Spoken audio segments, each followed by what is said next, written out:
जितना भी तरह का नशा है, जितने भी पदार्थ जो स्वाद में बहुत अच्छे लगते हैं, भगवान ने मनुष्य को बुद्धि देने के साथ में एक कमाल किया। उसके सामने दो चीजें रख दी, कुछ स्वाद वाली चीजें, कुछ स्वास्थ्य वाली चीजें, कि दोनों में से चुनाव कीजिए। तो आंवला, सारे फल एक तरफ, आंवला एक तरफ, लेकिन आंवले को स्वादिष्ट नहीं बनाया कि बुद्धि लगा के खाना। करेला, मेथी, इसी तरह के जितने भी पदार्थ होते हैं, उन सबको बच्चे कहेंगे मैं मेथी नहीं खाऊंगा, मेथी की सब्जी नहीं खाऊंगा, पालक की सब्जी नहीं खाऊंगा। अगर आप ब्यूटी पार्लर पर बहुत समय लगाते हैं तो उसके बजाय थोड़ा सा पत्तेदार सब्जियां खाना शुरू कर दीजिए, आपकी स्किन अपने आप चमकने लग जाएगी, क्योंकि भीतर से जड़ों में पानी डालिए ना तो शीघ्रता से आगे बढ़ते हैं। जो भोजन आपको आयु दे उस भोजन को ग्रहण कीजिए। और कमाल की बात है कि गरीब है, सेब नहीं खा सकता, गाजर खाओ, गाजर कमाल कर जाएगी, आंखों की रोशनी भी बढ़ाएगी और सेब वाला काम भी करेगी। ये जितने भी, चाहे गाजर है, मूली है, खीरा है, टमाटर है, और अपने गमले में क्या क्या उगाते हो, इसके बजाय आप टमाटर उगा करके देखिए ना। जापानी लोगों ने अपने छोटे से घर के अंदर ही, छोटी सी बालकनी के अंदर ही कितनी तरह की सब्जियां, उसी में बेलें चढ़ाई तुरई की, उसी में टमाटर उगा दिया, वहीं पर उन्होंने जो है अन्य सब्जियां उगा दी। आपके घर में ये धनिया, पुदीना आपके घर में उग सकता है। छोटे छोटे जो तीखी मिर्चें नहीं, अच्छी मिर्चें हैं, वो आप अपने यहाँ उगा सकते हैं। अपनी चटनी बनाइए उसकी आप।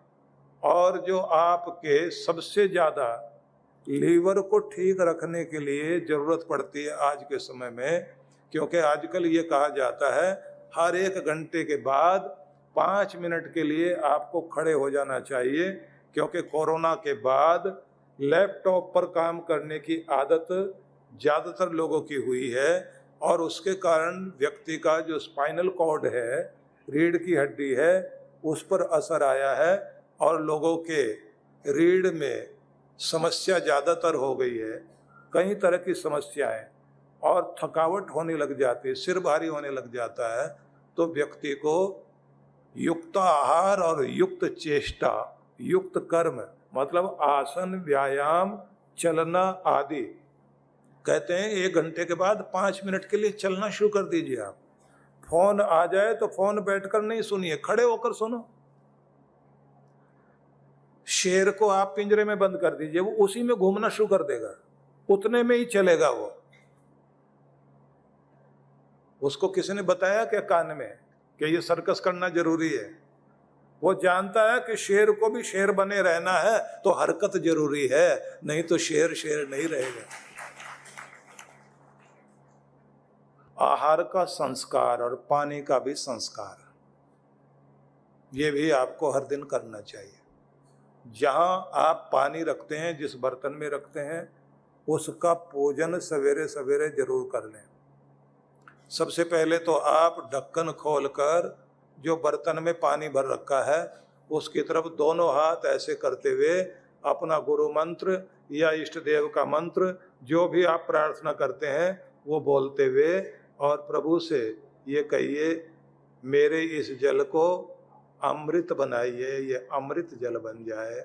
और फिर बहुत ही शुभ दृष्टि अपने जल पर डालिए। जल की स्मृति बड़ी जबरदस्त होती है। आपके शरीर में 72% पानी ही पानी है। इस धरती पर भी चारों तरफ 72% पानी ही है। तो पानी को अमृत बनाइए। अमृत बनाने के लिए अमृत वचन बोलने हैं। परमात्मा का नाम बोलते हुए, स्मरण करते हुए अपने दोनों हाथों में ऊर्जा लेकर आए और मेरे परमात्मा की ऊर्जा इस जल के अंदर जा रही है और मेरा ये जल अमृत हो रहा है।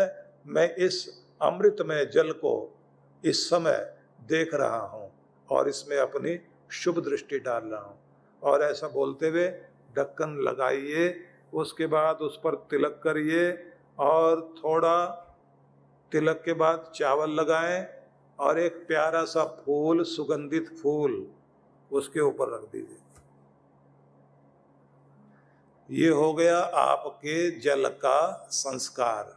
हो सके मिट्टी का घड़ा, हो सके तांबे का बर्तन, जो आपके पूर्वजों ने परंपरा चलाई वही रखिए। प्लास्टिक वगैरह के, एल्युमिनियम के बर्तनों को यूज मत कीजिए, वो आयुष्य को घटाने वाले हैं। कहा गया कि जितने भी तरह के तामसिक भोजन हैं, जितने भी तरह के नशा आदि करने वाला पेय या खाद्य पदार्थ है, वो बुद्धि को भ्रमित करना और बुद्धि को संकुचित करना और स्मृति शक्ति का लोप करने का काम करता है, जिस पर रिसर्च होने के बाद चीजें सिद्ध हो रही। आश्चर्य लगेगा आपको, अमेरिका में विचित्र विचित्र तरह के नशे जो नई पीढ़ी में प्रचलित हो गए, उनमें कुछ खास तरह के नशे हैं जिनको करने के बाद बच्चे जब बाहर निकलते हैं उनको कोई व्यक्ति दिखाई देता है तो उनको वो आदमी नहीं दिखाई देता, उनको लगता कोई राक्षस, कोई बहुत भयंकर डायनासोर चला आ रहा तुम्हें खाने के लिए। तो उस समय वो कुछ भी चीज हाथ में आएगी उसको मारकर हमला करके उसका सिर फोड़ देंगे, टांग तोड़ देंगे या आदमी को खत्म कर देंगे। गवर्नमेंट बहुत चिंतित है इस बारे में।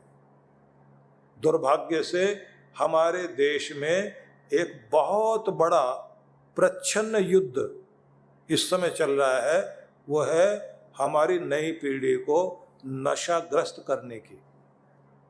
छोटे छोटे बच्चों को स्कूल के अंदर नशा लगाने वाले लोग कितना खतरनाक खेल खेल रहे हैं। आजकल लोगों का एक ही एक बेटा बेटी होते हैं जो आपका धन, आपकी दौलत, आपका मान सम्मान सब कुछ आपके बच्चे हैं।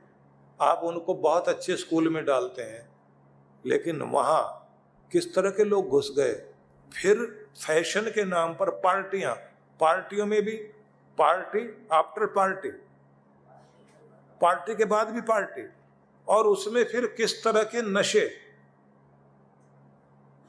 और बच्चे चोरी से छिप के झूठ बोल करके जो जाने लग गए।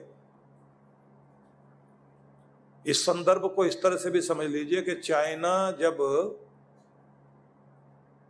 बुरी तरह से आर्थिक रूप में भी, सामाजिक रूप में भी और हर रूप में जब उसका पतन हुआ, उसके पीछे एक ही बात थी, नशा। और चाइना को चरसियों का देश कहा गया। उसके बाद उस देश ने इससे मुक्ति पाई, अपनी शक्ति को जगाया। आपके देश में बराबर वाले देशों से जिस तरह से नशा आ रहा है, इस लड़ाई को जीतना चाहिए हम सबको मिलकर। यह बहुत खतरनाक है। तो जो आपकी आयु को खराब करे, बुद्धि को खराब करे, और जिसको थोड़ी देर के लिए नशा करके आप सोचते हैं थोड़ा पी लेने में क्या हर्ज है, ड्रिंक करना, ड्रिंक करने का मतलब आजकल बोतल से हो गया।